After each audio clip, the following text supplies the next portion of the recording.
چندین نسل مختلف تو فرهنگ عام دنیا با انیمیشن های کلاسیک دیزنی خاطره دارن.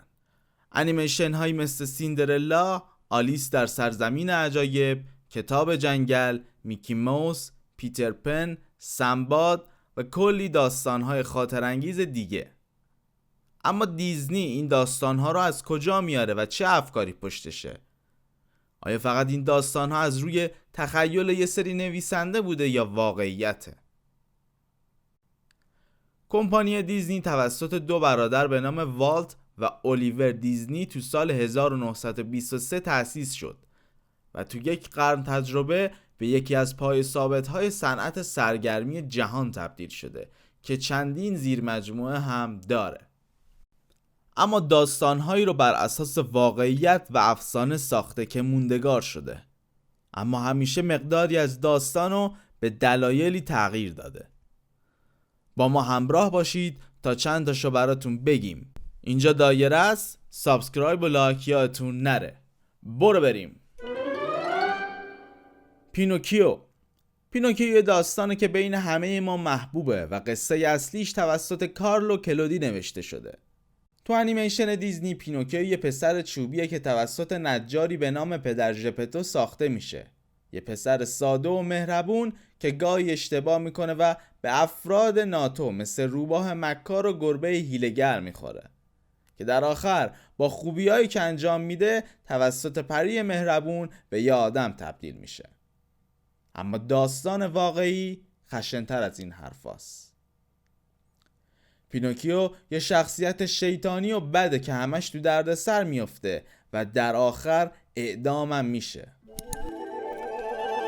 سفید برفی و 7 کوتوله. سفید برفی تو سال 1937 توسط دیزنی ساخته شد، اما در سال 1812 توسط برادران گریم نوشته شده. داستانی که برادران گریم نوشتن خیلی تاریکه و در آخرش سفید برفی میمیره. اما تو داستان دیزنی وقتی نامادریش به شکارچی دستور میده که سفید برفی رو بکشه، سفید برفی رو شکارچی فراری میده و به 7 کوتوله میرسه و نامادریش با دادن سیبی مسموم باعث بیهوشیش میشه که در آخر با بوسه شاهزاده‌ای نجات پیدا میکنه. اما تو داستان واقعی این چنین نیست و سفید برفی میمیره. قصه پایان خوبی نداره. وینی د پو همون خرس محبوبیه که عاشق عسله که توسط ای میلن نویسنده انگلیسی خلق شد، اما بر اساس یک داستان واقعی. پسر میلن کریستوفر به باغ وحش میره و یه خرس میبینه که عاشق اون میشه. اسم این خرس وینی د پو بوده که توسط یه سرباز از کانادا به انگلیس منتقل شده بوده. کریستوفر گیر سپیچ میده به باباش که یه خرس باید برام بخری. باباش هم یه خرس عروسکی براش میخره و اسم اونو هم وینی د پو میذارن. رابطه کریستوفر با پو باعث میشه پدرش این شخصیت رو الگو برداری کنه و این داستان رو بنویسه. اما جالبتر از این داستان تئوریه که پشت شخصیت‌های این قصه قرار گرفته. این تئوری هر کدوم از شخصیت‌های وینی د پو رو یک بیمار روانی میدونه. مثلا وینی د پو اختلال کم توجهی یا همون ADHD و وسواس فکری رو داره. پیگلت دوست صمیمی پو اختلال اضطراب داره. تیگر ADHD داره. کانگا اضطراب اجتماعی داره. خرگوش وسواس فکری داره. جغد اختلال در یادگیری داره و ایور یه دپرشن عمیق. کریستوفر رابین اسکیزوفرنی. اما میلن نویسنده داستان هیچ وقت تایید نکرد که این اختلالات رو عمدن به شخصیت‌ها داده.